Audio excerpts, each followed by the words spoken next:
The NAACP is currently suing the Trump administration over the president's executive order in March to dismantle the U.S. Education Department. This follows continued ultimatums over federal funding and DEI initiatives on college campuses. Joining us right now to take a closer look is the president of the local chapter of the NAACP here in Rochester, Walé Elegbede. It's good to see you. Cathy, it's so nice to be here. Eric, thanks for having us.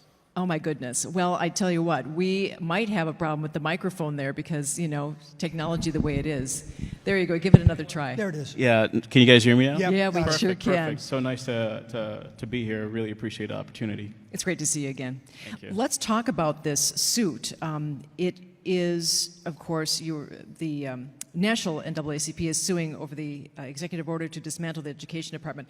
What's the local branch's take on this? Well, we are fully supportive. You know, when you think about just the impact this has on education, not just to Black community members, but to all.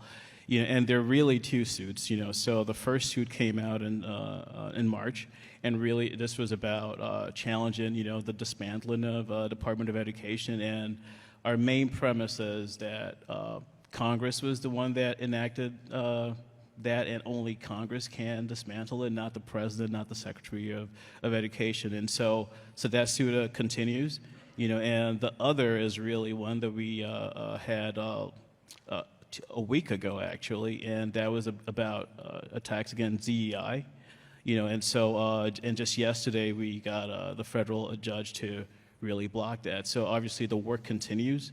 You know, we're going to continue to fight forward and not backwards, but that's why we're doing this, because it's really important.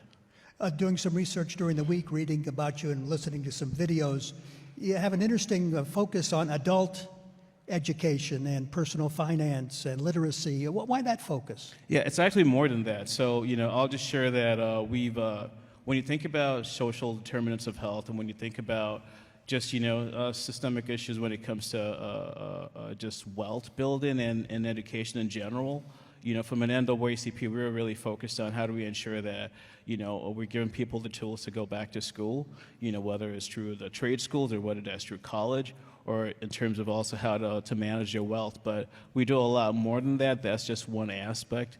You know, leadership development is also something that's really important, you know, in terms of how do we teach people, you know, and the youth, you know, self-efficacy. So that's something that's near and dear to my heart. And, you know, this is a way that we fight these systemic issues. This is a way that we bring all of our community members together. And it's going to take all of us being in this to really change things. You know, you have an immigrant story, and I wonder, how difficult is it for you to watch what's been going on here the past 100 days? Yeah, it's so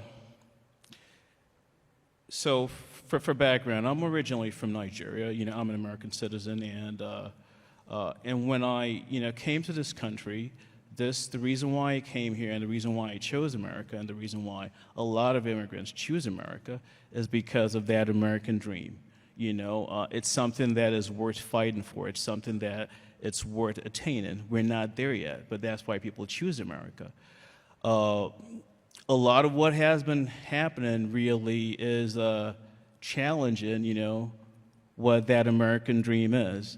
You know, when you have students that are being detained for freedom of speech, you know, when you have families that are, now we have a judge that was arrested, you know, and these are things that really just take me back to Nigeria. So, I mean, I grew up under military dictatorships and authoritarian regimes where the rule was really about ruling by decrees. And when you look at what's going on right now, you're really ruling by executive orders, right? So I see a lot of parallels, but I do know this, that there is strength in community, there's strength in people, and we just need to let people understand the power they have. And that's really what it's going to take. But I mean, that's why I did a TED Talk. It takes a community to eradicate hate.